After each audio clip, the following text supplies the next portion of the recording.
Gone are the brutal massacres of the past, but the intent is the same: destroy Christianity and create an Islamic state throughout Indonesia.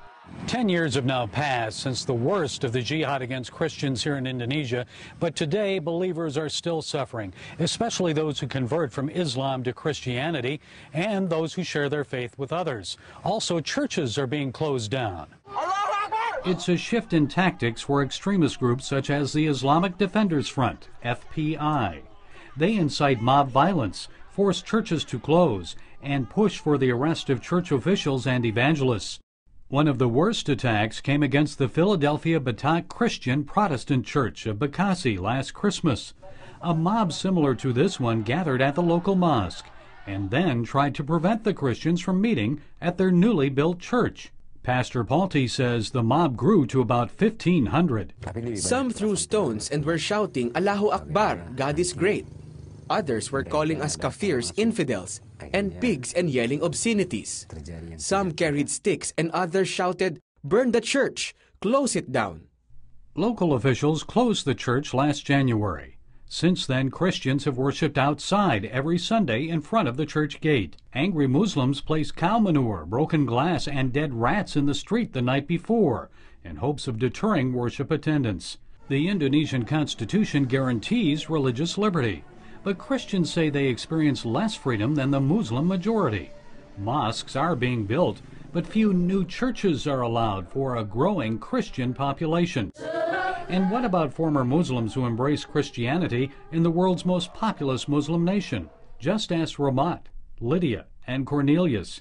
We're hiding their identities because each has suffered persecution at the hands of family members or government officials. Ramat came to Christ while in prison. After a Bible was discovered in his prison cell, Ramat says he was tortured, forced to stand naked in the prison yard and salute the Indonesian flag while balancing a Bible on his head.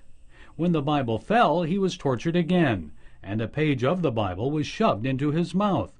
Ramat says he was then sent without clothes to a small isolation cell, where he had to endure mosquito bites and frigid temperatures. I cried out to the Lord, "Please, God, help me endure this trial that you have given me by returning my clothes." A prison guard returned his clothes the following day. Ramat's faith remained strong. Weeks later, as he was released from prison, the warden asked if Ramat was a Muslim or a Christian. I told him when I first came to the prison I was a Muslim, learning about Christianity. Now, as I live here, I am convinced I am a Christian. After she became a Christian, Lydia, a mother of 6, endured brutal beatings from her Muslim husband. Often the assaults occurred in front of their children. One Sunday, after Lydia's husband discovered she had attended church, he approached her with his lit cigarette. He told me, "Your religion will take you to hell, so you will feel the fire. How about you feel this?" Lydia's husband then pulled her head back and flicked a hot ash into her right eye. Attacks like this continued, and her husband eventually forced her and the children out of the house. The Voice of the Martyrs Australia helped Lydia find housing and provided her with seed money to start a business. Muslim family members also kicked Cornelius out of his house when they discovered he had become a Christian. He says he escaped death when his cousin attempted to run him over with a motorcycle. I later called my cousin on the phone and said, "I forgive you for trying to kill me." He said I was an infidel, and he told me to never phone him again. Cornelius is now sharing his faith with others and often shows the Jesus film to Muslim teens. These new believers and the Indonesian church continue to grow in faith and scope, despite the militant attempts to destroy the movement. Before we had this problem, believers seldom came to church. But when the persecution came, they got incentive to come to church and pray and gather together in unity. My congregation has a commitment to keep doing the service because the church is not a building.